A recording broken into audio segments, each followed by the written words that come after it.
The year is 2019. A single download button lit up the screens of millions of phones across the globe, and within 24 hours, Call of Duty Mobile had been installed over 20 million times. The roar of helicopters and the thud of boots on digital asphalt, the familiar crack of an M4, all of it now shrunk into the palm of a hand. This wasn't just another spin-off. It was a radical gamble. Could the cinematic intensity of Call of Duty's long-running console and PC legacy survive in the mobile space? Could it do more than survive, perhaps thrive? To answer that question, we need to take a step back to trace how Call of Duty Mobile carved out its place, not just as a side experiment, but as a living, breathing extension of the franchise's evolving universe. Call of Duty's roots stretch back to October 2003, when Infinity Ward released its first title on PC. It was raw, gritty, and grounded in World War II realism. Over the next decade, the series expanded into modern warfare and near-future battlefields. Each entry layered new mechanics, new stories, and new expectations onto a player base that had grown into the tens of millions. By 2010, the series wasn't just popular. It had become a cultural anchor, with Call of Duty Black Ops selling over 5.6 million copies in its first 24 hours, setting records that dwarfed Hollywood blockbusters. But by the mid-2010s, a shift was brewing. Smartphone processing power skyrocketed. Free-to-play titles like Clash of Clans and PUBG Mobile proved that mobile wasn't just casual. Activision saw both opportunity and risk. The opportunity was clear: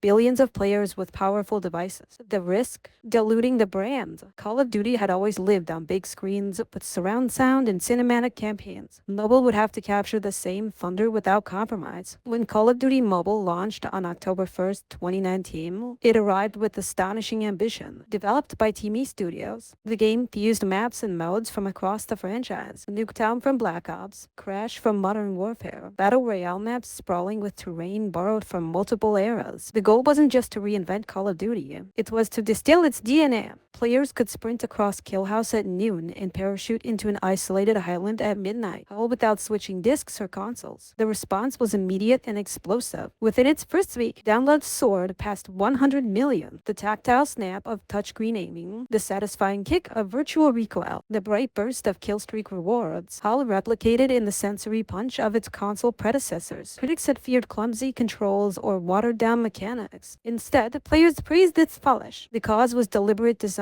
Teamy and Activision spent years refining controls, offering multiple HUD layouts, and even optional Bluetooth controller support. The consequence was immersion. Mobile felt less like a compromise and more like an alternative portal into the Call of Duty multiverse. The years that followed proved that Call of Duty Mobile wasn't a passing novelty. Seasonal updates became its heartbeat. Season 7 in 2020 introduced High Rise, the fan favorites map from Call of Duty Modern Warfare 2. Season 9 unveiled Gunsmith, a deep weapon customization system borrowed directly from Modern Warfare 2019. Each addition wasn't random, it was a strategic bridge. Content moved fluidly between console and mobile, creating a shared cultural memory. A new player in Mumbai who had never touched a console could still learn the angles of firing range, while a veteran console player found comfort in familiar terrain on the commute home. Esports gave COD Mobile its competitive edge. The 2020 World Championship, with a prize pool of $1 million, transformed phones into battle stations. Thousands of teams across regions fought for supremacy, their screens lighting up with the same intensity as PC rigs. The result was a leveling of the battlefield. Call of Duty was no longer bound by hardware or geography. It had become, in its truest sense, universal. Call of Duty Mobile is not a side note. It's a living bridge. It connects generations of players, from those who stormed Corentin in 2003 to those dropping into Battle Royale lobbies on a subway ride in 2025. It thrives because it respects the core identity of Call of Duty, proving the franchise can survive every technological shift. A larger Call of Duty universe is not just about where you play, but how you carry its legacy into new arenas. And in the glow of a mobile screen, millions of thumbs tapping in unison, that legacy is alive.